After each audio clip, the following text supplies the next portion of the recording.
Hey there, I'm Lorelei, registered dietitian nutritionist. Welcome back to my kitchen. Today we're talking a little bit about protein powder.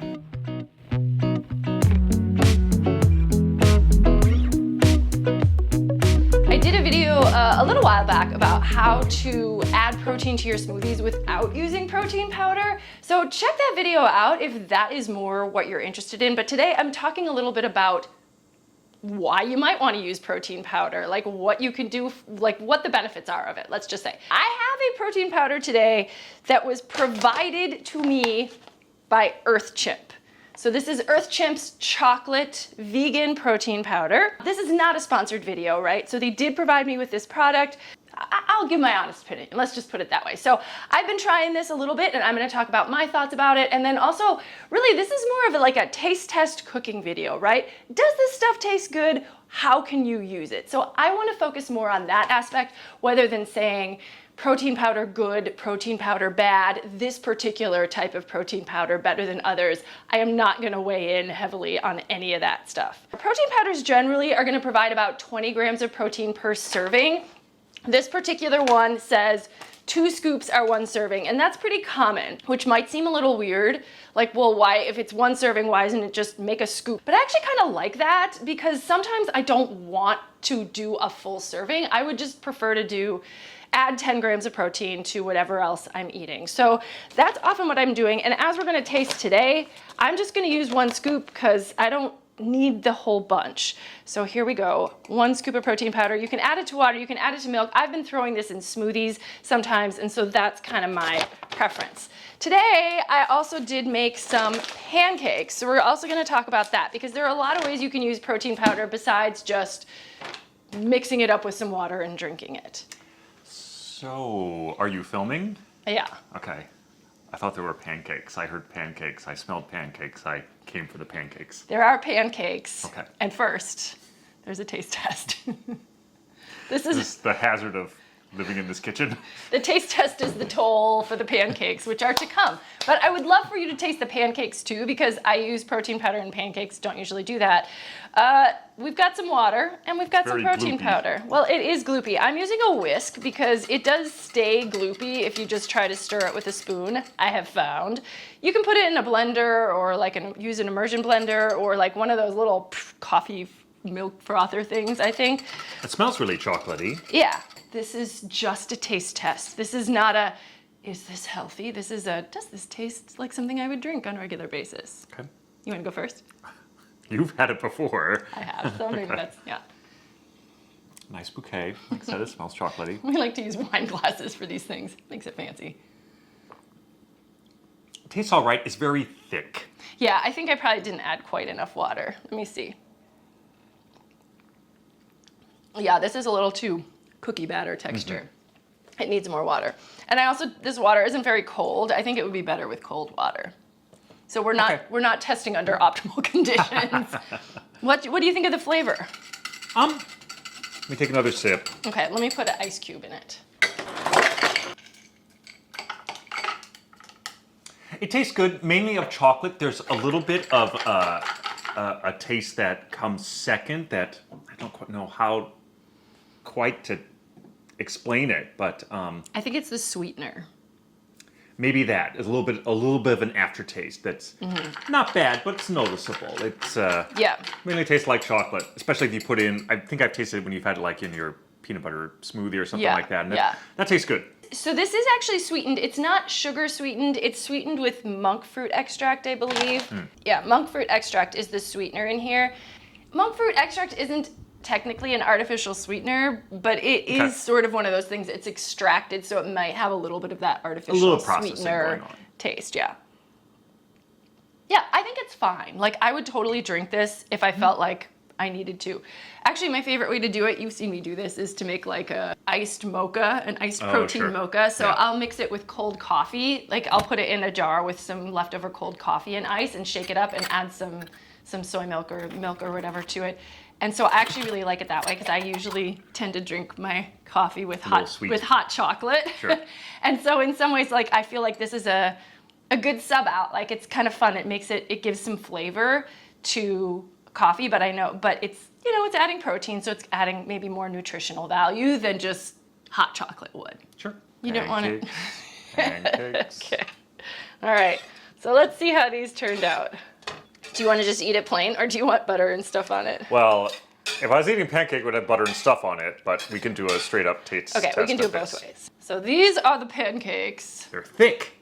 Yeah, I think so. Like we needed to add more water to this. I think I didn't initially add much more liquid, and so I think I would probably add a little more water if I were to try this again. But they pancaked okay. Sure. I mean, they're kind of like muffin tops than pancakes, I would say. Well, here you go. Okay. Try it and see. I haven't tried them yet. Why am I the first? Okay, here we go. Okay. Smells pancakey.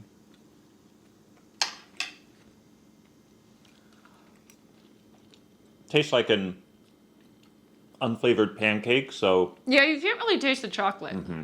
They're a little dry. Mm-hmm. That's probably on me. If I'd added a little more moisture, sure, they could have been probably thinner because they stayed pretty thick.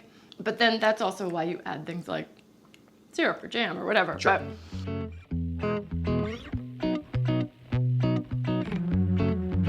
I used a full serving of protein powder and just kind of mixed it in with my regular pancake batter.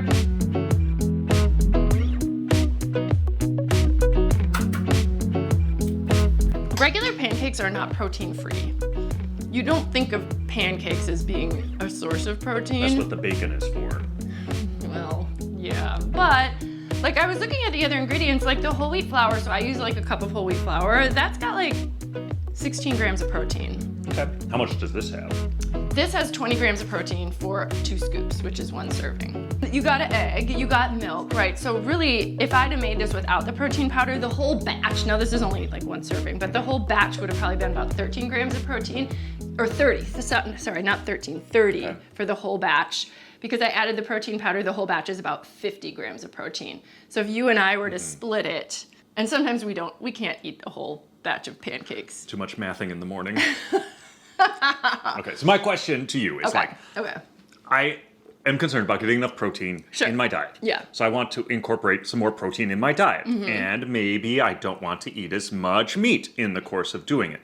So let's say that instead of having like making pancakes and like a breakfast sausage or something like this, how does using something like this to add to it compare with that meal? Yeah, it's just another option, I would say. So like, would like this provide as much as like if I had like 3 pancakes and a breakfast sausage? If I have like 4 pancakes and not the sausage, is this going to be equal? Once again, I'm going to make you math in the morning. morning. Too much math in the morning. But roughly. It depends. I mean, roughly. So like I'm saying, we're getting an extra 20 grams of protein in the whole batch of pancakes by adding a serving of protein powder to it. I guess just like how much is 20 grams? So if you're going to have so if you're having, I mean, that's a really fair question because we don't think of food in terms of grams of protein. If you were going to have like an egg on the side, an egg is about 6 to 7 grams of protein. So if you were like, well, I'm going to have pancakes and an egg, probably adding protein powder to your pancakes would increase the protein content of your breakfast more than doing that. Sausage, it depends because they vary a little bit. I know I've got a vegan sausage that I think is like 9 grams for one. I feel like it's kind of equivalent. We're not going to eat the whole batch of pancakes like one person. Well, I mean, maybe, I don't know. But we're adding to it. I don't think that protein powder is gonna solve all of our protein need concerns, right? There are a lot of ways we can get protein, but protein powder is just sort of one additional option. But if it's faster and it's easy, I'm just tossing this into the pancake batter, I'm just gonna have pancakes that I'm out of something or I don't wanna do that. Right. We just have this. Yes, and if you are looking for something that is not animal-based. This is actually a vegan protein powder. The base is pea protein, pumpkin, and then like sunflower, and I don't know, it's got a variety of things, but it's vegan. So they actually advertise this on here. Vegan protein powders do have a little texture You probably Okay. noticed that when you were trying Yeah, it's this. more noticeable in There's that. a little bit of a gritty texture. It's not bad, but it just is a little different. Some, like probably whey protein powder, just dissolves more completely in a liquid Seem than more something like gloopy this. than gritty. So I like this one. I mean, Sure. I don't buy protein powder. Protein powders are kind of pricey. So generally I do try to get most of my protein from food. But I think it tastes good, and I can throw it into a smoothie, like instead of a scoop of like just cocoa powder, if I want to add a chocolate flavor, Sure. I can put in protein powder, and then presumably I'm getting more protein. I say presumably, I mean, here's the thing. I think we're getting into dietitian territory, so let me know when the territory. pancakes are ready. Okay, and I'll come make you back some for more them. pancakes, but these are, they were edible, yeah? They were pancake adjacent. Yeah, at I'd put syrup and butter on them, but I would totally eat them, and Yeah. they don't seem to materially affect the taste, maybe the texture, but that might have been some other stuff. I was afraid that the chocolate would make it weird, but you can't really even taste only the taste it. chocolate in there, yeah. And the texture's pretty fine. I would probably adjust it Sure. a little bit just with adding more liquid, but Sure. it worked, it cooked, they baked, so. Yeah. Okay. Pea protein. Here's the deal with stuff like protein powder. This is considered a supplement, not a food, meaning that it is regulated not so much, right? Foods are really highly regulated by the FDA or the USDA, although I believe that the FDA sort of oversees the supplement industry. There's not the same level of regulation in general. So some supplement companies, and this would be like maybe if you're getting like a multivitamin or like a B12 supplement or whatever, but that also includes things like protein powders, like greens powders, like any of those. These are supplements. There's not really anyone double checking to make sure that what they say is in it is what's in it. I mean, I think in general, we like to trust these companies. You go on their website and they tell their story, and they have all this marketing on here, and this talks about like it's got probiotics, it says it's USDA organic, it's 100% vegan, it's GMO free, like they plant trees if you buy a package or whatever. And like, I think that's really lovely. Like, I don't have a problem with this, and I really actually do feel like we can generally trust these companies that are making these products. But we can't know for sure that what they're saying is in here is really what's in here. We just can't. There's no one making that guarantee. Some supplement manufacturers will opt for a voluntary thing called third-party testing, in which they have someone outside come in, check over their product, and make sure that like what's in it is what's in it. They're not testing to make sure that it's effective. What the third party will do is just basically make sure that like what's on the ingredients list is accurate, what's on the nutrition panel is accurate. My preference, if I were going to spend money on a supplement, would be to buy something that does have third-party verification on some of this stuff. That said, if we assume that what they say is in here, like I'm seeing some good things, right? So we've got, like I said, 20 grams of protein per serving. It does have some fiber in it. It does have some carbohydrate and fat in it. So it's not strictly protein. It's got about 120 calories per serving. It doesn't have any added sugars. It's got the monk fruit extract, which I believe is sweetening. They do have one that's unsweetened. I wanted the chocolate, which is sweetened, so that's why I got this one. But they do have some that are unsweetened.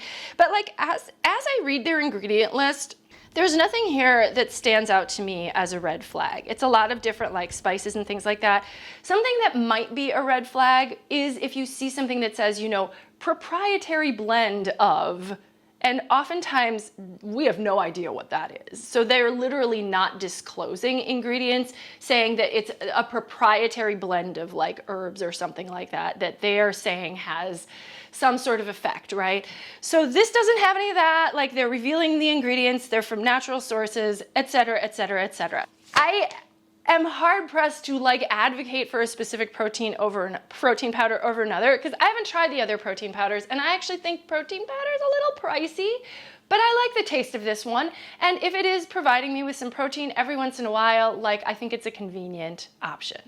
That's really long-winded, and I know, but I guess I just really want to clarify, like, yes, I think protein powder can have its place, but it shouldn't mean that we're only using that or that we're trusting that that's our only source of protein throughout the day. We really do need to make sure that we're getting a variety of different foods that can provide protein in our diet, and that can include things from plant-based sources like, you know, tofu, from legumes, from things like that. For those of you who aren't vegan, eggs and dairy products are also great sources of protein. For those of you who aren't vegetarian, obviously we know meat is also a great source of protein. And when we come to like what's better, what's healthier, there is not a one-size-fits-all answer to that question. There just are so many types of patterns of eating that can be overall beneficial to your health. What works for you?